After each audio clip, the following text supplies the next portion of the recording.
Pierwsza pieśń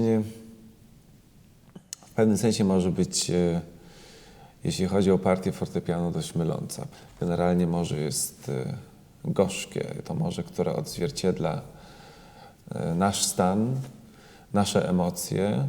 To morze jest smutne, to morze jest gdzieś smutne, westchnienia się żalą przy brzegu, porośniętym siwo-złotą sierścią. Nie jest to obraz morza, który jest obrazem z folderów biur turystycznych, tylko ewidentnie jest to faktycznie obraz morza, który wręcz przeraża, budzi jakiś niepokój. I tak, zdaje się, powinniśmy też rozumieć i interpretować i próbować przedstawiać tą partię fortepianu, tej pieśni.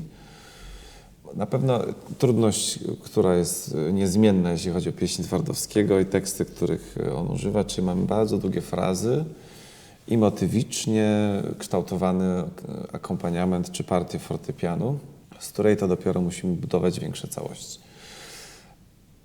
Ja bym proponował na sam początek tej pieśni, zanim zaczniemy faktycznie już tutaj coś próbować muzycznie tworzyć, spróbujmy wniknąć w harmonikę tej pieśni, która jest bardzo osobliwa, ale wydaje mi się bardzo istotna. I ta harmonika oczywiście jest zawarta w partii fortepianu.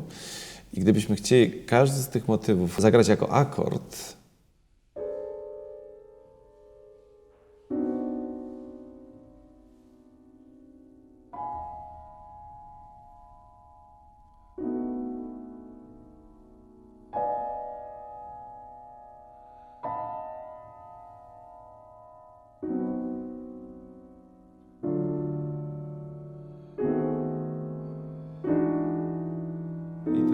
i tak dalej. Może łatwiej nam będzie odnaleźć ten charakter niepokoju, pewnej może wręcz grozy czy smutku właśnie. I potem jak zaczynamy to grać już w taki sposób, jak to zostało napisane, spróbujmy o tych harmoniach myśleć. Oczywiście możemy pozwolić sobie, jestem przekonany, na dosyć dużą swobodę. Może nie jest bardzo uregulowane, prawda? Te fale raz przychodzą takie, nakładają się jedna na drugą, czasem częściej, czasem rzadziej. I na pewno możemy sobie pozwolić na jakąś odrobinę swobody, ale raczej bym próbował jednak utrzymać jakąś potoczystość, nawet tego początku w fortepianie. I kilka razy przynajmniej zagrać sobie to w sposób po prostu równy. Czyli jeżeli mamy...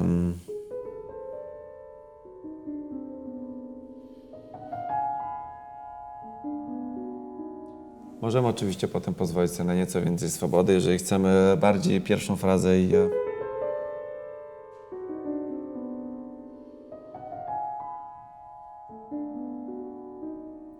Czyli, prawda, jedną falę, która najpierw przybija do brzegu, potem może troszeczkę odpływa wolniej, spróbować troszeczkę bardziej faktycznie pofalować i grać bardziej obrazowo. Potem mamy pierwsze przeprowadzenie, to jest wręcz fraza bez fortepianu. To jest tylko śpiew na tle naszej harmonii. Morze jest dzisiaj smutne. Westchnienia się żalą. My w pewnym sensie ubiegamy tą partię wokalną, czyli mamy takie westchnienia, te żale. To dobrze by było, żebyśmy cały czas myśleli faktycznie tym, o czym opowiadamy, bo z drugiej strony jest ryzyko tej pieśni, że zagramy to w sposób bardzo piękny i nie będzie, może będą westchnienia, ale nie będzie żali, więc to jest dosyć istotne, żebyśmy cały czas w tyle głowy mieli faktycznie kontekst tego materiału dźwiękowego, który w danej chwili pokazujemy. I potem znowu zaczynają się długie frazy.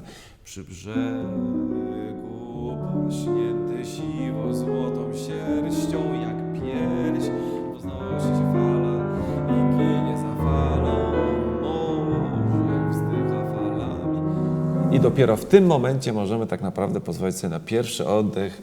Ziemia moją piersią. Żebyśmy cały ten przebieg wcześniejszy, mamy też napisane wskazówkę od kompozytora poco a vivando. Wykorzystajmy to po to, żeby faktycznie całe to zdanie, to nawet jest więcej niż jedno zdanie, ale aż chce się, żeby to wszystko było wypowiedziane wręcz muzycznie czy intencjonalnie, jakoby na jednym oddechu. Więc żeby faktycznie wykorzystać i wspomóc naszego partnera, wokalistę w tym, żeby nie musiał czekać za każdym razem na nasze, prawda, westchnienia. Te westchnienia są tylko na początku w drugim systemie, a potem jednak musimy pójść w jakąś tam formę narracji i wydaje mi się, że już na tym pierwszym westchnienie się żalą przy brzegu porośniętym siwo-złotą piersią, jak pierś wznosi się fala i ginie za falą, to morze już nam się wzburza. Ono już zaczyna, to już nie jest tylko, prawda, fala przy brzegu i morze jest smutne, ale coś już zaczynamy wchodzić jakby w głąb tego morza i wydaje mi się, ten fortepian jest bardzo istotny. W ogóle jak spojrzymy na ten cały cykl, to zauważymy pewną prawidłowość. Bardzo często jest tak, że faktycznie głos, który jest odpowiedzialny za przedstawienie nam jakiejś narracji, a fortepian, który cały czas maluje wokół i przedstawia nam te obrazy i faktycznie, żebyśmy byli świadomi tego, jakie obrazy w danym momencie malujemy. Potem następuje zmierzch na morzu, no to faktycznie to jest wskazówka od kompozytora. On życzy sobie, żebyśmy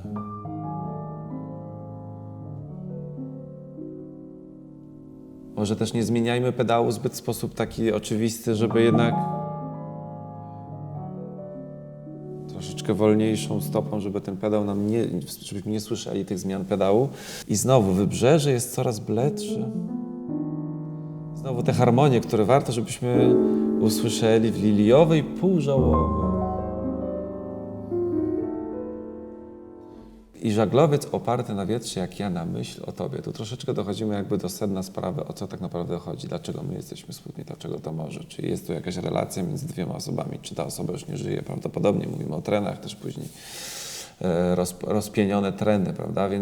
Więc no mamy jakieś tutaj obrazy, które wskazują nam o jakiś faktycznie bardzo duży żal, który jest w nas, czy jakąś rozpacz wręcz, która może nie jest historyczna, niemniej jednak jest bardzo głęboka i bardzo przejmująca. Ogród nad morzem pachnie słodkim groszkiem, na brzeg pływają rozpienione treny. To jest duża różnica, czyli jak zaczynamy to u Pokopiu Mosso, faktycznie, żebyśmy to wykorzystali, pachnie słodkim groszkiem i nagle na brzeg pływają te rozpienione treny, w morzu płaczą syreny, bo morze jest gorzkie.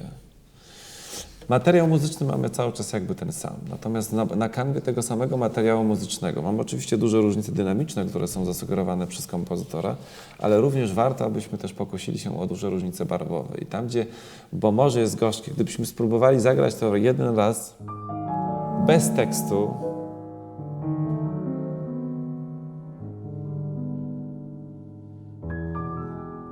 to jest całkiem ładne.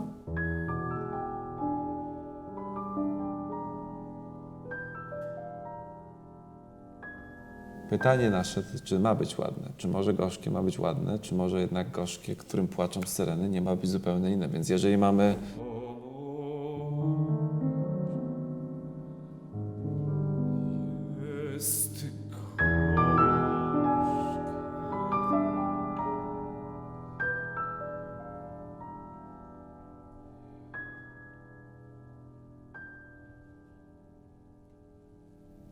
myślmy zawsze obrazami, tak żeby ten obraz, który był przedstawiany, nie był wynikiem tylko nut, które widzimy, interpretujemy, ale zawsze był oparty o kontekst tekstowy, do którego ten nasz obraz przedstawiany się w danym momencie odnosi.